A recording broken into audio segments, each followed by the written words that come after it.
Hello friends, knowledge centre for you में आप सभी का स्वागत है। देखिए, रोज रात 8 बजे हम जीके का टेस्ट कंडक्ट करते हैं और इस टेस्ट में मैं आपके लिए जीके के मोस्ट इंपॉर्टेंट 25 क्वेश्चंस लेकर आता हूं। देखिए, अगर आप कोई सी भी प्रतियोगिता परीक्षा की तैयारी कर रहे हो तो ये टेस्ट आपके लिए काफ़ी इंपॉर्टेंट है, क्योंकि दिन भर में आप जितनी भी पढ़ाई कर रहे हो तो ये आपके लिए रिवीजन के तौर पर एक टेस्ट होता है। तो इस टेस्ट को फ्रेंड्स आप जरूर दीजिएगा और वीडियो के एंड में आप जरूर बताइए कि आपने 25 क्वेश्चंस में से कितने क्वेश्चंस के आंसर सही किए। और देखिए फ्रेंड्स, अगर आपने हमारा चैनल अभी तक सब्सक्राइब नहीं किया है तो इस चैनल को जरूर सब्सक्राइब कीजिए, क्योंकि इस तरीके के नए नए वीडियोस मैं आपके लिए रोज रात 8 बजे लाते रहता हूँ। तो चलिए शुरू करते हैं आज का वीडियो और देखते हैं फर्स्ट क्वेश्चन। पूर्वी अरुणाचल प्रदेश में सूर्योदय पश्चिमी गुजरात में सूर्योदय से लगभग कितने घंटे पहले होगा? देखिए, आपको 5 सेकंड का समय दिया जाता है, तो इन 5 सेकंडों में आप लोग इस क्वेश्चन का जवाब दीजिएगा।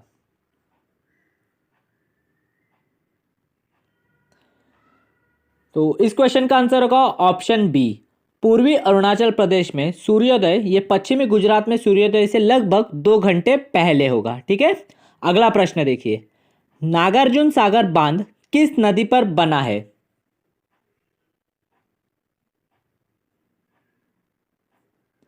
ये जो नागार्जुन सागर बांध है तो ये कृष्णा नदी पर बना है। ऑप्शन सी यहां पर राइट आंसर होगा। नेक्स्ट क्वेश्चन देखिए। निम्नलिखित में से किन्हें 2020 के लिए राजीव गांधी पुरस्कार से सम्मानित किया गया है?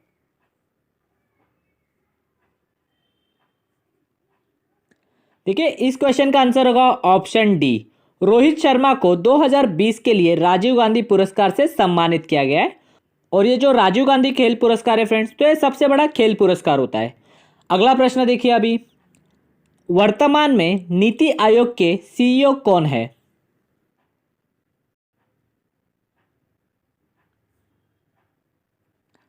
वर्तमान में अभी नीति आयोग के सीईओ है अमिताभ कांत। ऑप्शन ए यहां पर राइट आंसर होगा। ऑप्शन बी में देखिए राजीव कुमार है।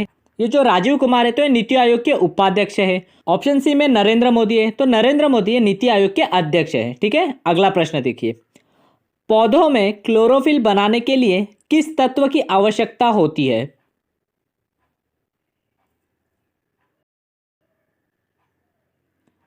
देखिए, पौधों में क्लोरोफिल बनाने के लिए मैग्नीशियम की आवश्यकता होती है, तो ऑप्शन सी यहां पर राइट आंसर होगा।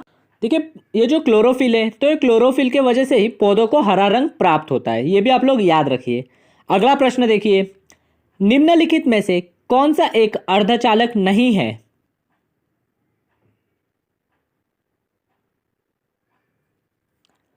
ऑप्शन ए बी सी ये तीनों भी अर्धचालक है, पर ऑप्शन डी में जो क्वार्ट्स है तो ये कुचालक यानी कि इंसुलेटर है क्वार्ट्स, तो ऑप्शन डी यहां पर राइट आंसर होगा।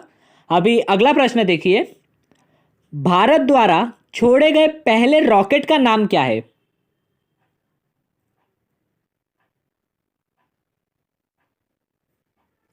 देखिए, यहां पर पूछा गया है पहले रॉकेट का नाम। अगर यहां पे पूछा जाता पहले सैटेलाइट का नाम तो आपका आंसर होता ऑप्शन बी आर्यभट्ट, पर यहां पर पूछा गया पहला रॉकेट का नाम क्या है, तो होगा आपका आंसर ऑप्शन सी। नाइक आकाश नाम का पहला रॉकेट भारत ने छोड़ा था और यह छोड़ा गया था 21 नवंबर 1963 को। ठीक है, अगला प्रश्न देखिए। अभी वर्तमान में यूनेस्को के अध्यक्ष कौन है?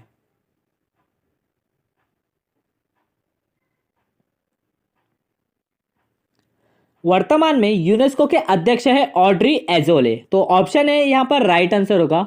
ऑप्शन बी में देखिए एंटोनियो गुटेरेस है, तो ये यूनाइटेड नेशन के महासचिव है। ऑप्शन सी में मसात्सुको अस्कावा है, तो एशियन डेवलपमेंट बैंक के अध्यक्ष है। और ऑप्शन डी में देखिए रॉबर्ट एजवर्ड है, तो ये वर्ल्ड ट्रेड ऑर्गेनाइजेशन के अध्यक्ष है। तो ये आप लोग चारों भी याद रखिए।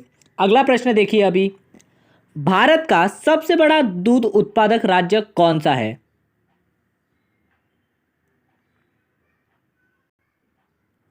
देखिए, भारत का सबसे बड़ा दूध उत्पादक राज्य है उत्तर प्रदेश। ऑप्शन बी यहां पर राइट आंसर होगा। नेक्स्ट क्वेश्चन देखिए। अभी तुगलकाबाद शहर की स्थापना किसने की थी?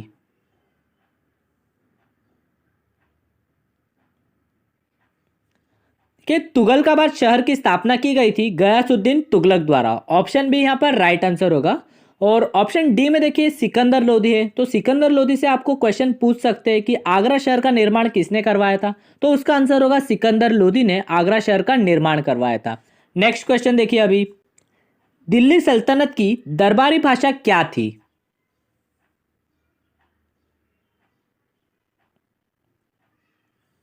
देखिए, दिल्ली सल्तनत की दरबारी भाषा थी फारसी। ऑप्शन सी यहां पर राइट आंसर होगा।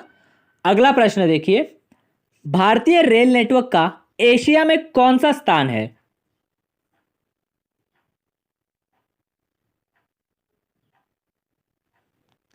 देखिए, भारतीय रेल नेटवर्क का एशिया में दूसरा स्थान है। ऑप्शन बी राइट आंसर होगा। अगर आपसे क्वेश्चन में इस तरीके से पूछा जाता भारतीय रेल नेटवर्क का विश्व में कौन सा स्थान है, तो आपका आंसर होता चौथा स्थान, क्योंकि पहले नंबर पे आता है अमेरिका, दूसरे नंबर पे है रशिया और तीसरे नंबर पे है चीन। और रेल नेटवर्क के मामले में भारत है विश्व में चौथे क्रमांक पे। और अगर बात हो एशिया की, तो भारत रेल नेटवर्क के मामले में चीन के बाद दूसरे क्रमांक पर है। अगला प्रश्न देखिए, अभी अंतरराष्ट्रीय न्यायालय में न्यायाधीशों की संख्या कितनी होती है?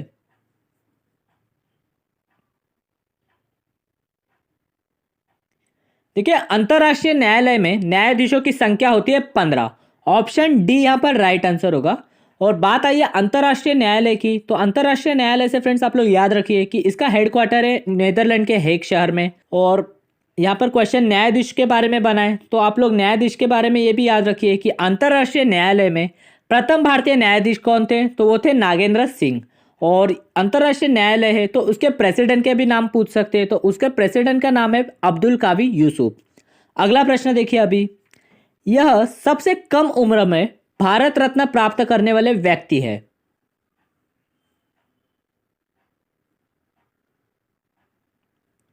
सचिन तेंदुलकर ये सबसे कम उम्र में भारत रत्न प्राप्त करने वाले व्यक्ति है, तो ऑप्शन ए यहां पर राइट आंसर होगा। अगला प्रश्न देखिए, अभी 100 रुपए के नए नोट पर किसका चित्र होता है?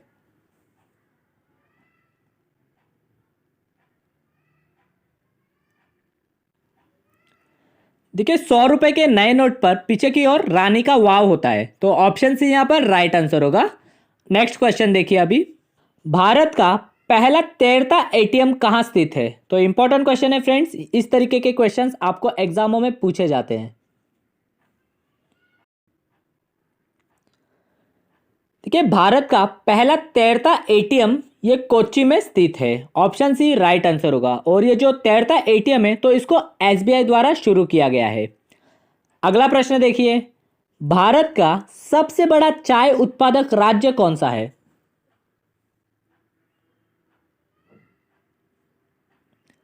भारत का सबसे बड़ा चाय उत्पादक राज्य है असम। ऑप्शन बी यहां पर राइट आंसर होगा।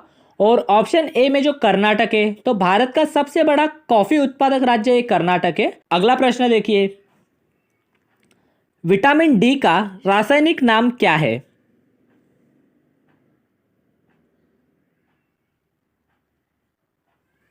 विटामिन डी का रासायनिक नाम है calciferol. Option B right answer होगा। ऑप्शन ए में जो टोकोफेरॉल है, तो टोकोफेरॉल ये विटामिन ई का रासायनिक नाम है। ऑप्शन सी में फिलोक्विनोन है, तो विटामिन के का रासायनिक नाम फिलोक्विनोन होता है। ऑप्शन डी में देखिए रेटिनॉल है, तो विटामिन ए का रासायनिक नाम रेटिनॉल होता है। नेक्स्ट क्वेश्चन देखिए, अभी सर्वोच्च न्यायालय के बारे में किस अनुच्छेद में बताया गया है?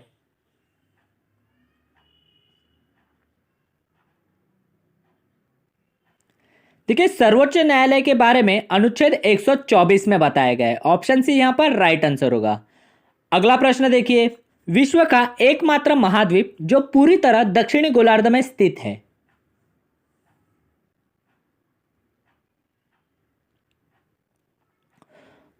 तो यह है ऑप्शन बी ऑस्ट्रेलिया महाद्वीप। ये पूरी तरह दक्षिणी गोलार्ध में स्थित है। तो ऑस्ट्रेलिया महाद्वीप से फ्रेंड्स आप लोग याद रखिए कि विश्व के जो 7 महाद्वीप है, तो उनमें से सबसे छोटा महाद्वीप यह ऑस्ट्रेलिया महाद्वीप ही है। नेक्स्ट क्वेश्चन देखिए, अब विश्व में सर्वाधिक सोयाबीन उत्पादित करने वाला देश कौन सा है?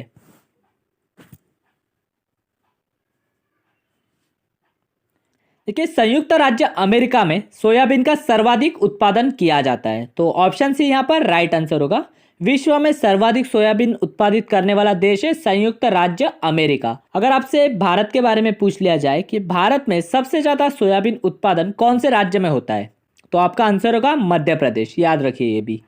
अगला प्रश्न देखिए, पेरियार झील किस राज्य में स्थित है?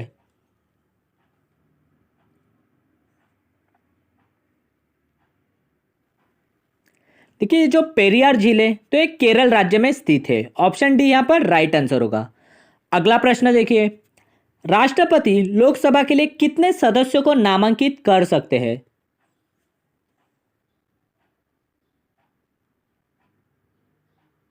तो इस क्वेश्चन का आंसर होगा ऑप्शन सी, राष्ट्रपति लोकसभा के लिए केवल 2 सदस्यों को नामांकित कर सकते हैं। अगर आपसे पूछा जाता राज्यसभा के लिए कितने सदस्यों को राष्ट्रपति नामांकित कर सकते हैं तो आपका आंसर होता ऑप्शन ए 12। अगर आपसे इस प्रकार पूछा जाता कि राष्ट्रपति संसद के लिए कुल कितने सदस्यों को नामांकित कर सकते हैं तो आपका आंसर होता ऑप्शन बी, राष्ट्रपति संसद के लिए कुल 14 सदस्यों को नामांकित कर सकते, 2 लोकसभा के लिए और 12 सदस्य राज्यसभा के लिए। अगला प्रश्न देखिए, अब पीलिया रोग किस अंग को प्रभावित करता है?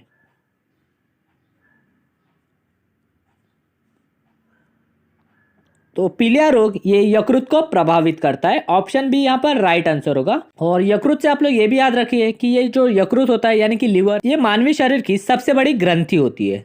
अगला प्रश्न देखिए, अभी निम्नलिखित में से कौन सा रोग कवक जनित रोग है?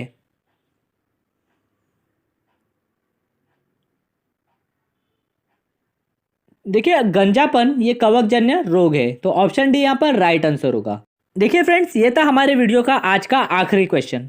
तो इस वीडियो में हमने 25 क्वेश्चंस कवर किए। तो इन 25 क्वेश्चंस में से आपने कितने क्वेश्चंस के आंसर सही दिए वो आप लोग जरूर कमेंट सेक्शन में लिखकर बताइए फ्रेंड्स। और मिलते हैं कल रात 8 बजे इसी तरीके के नए वीडियो में।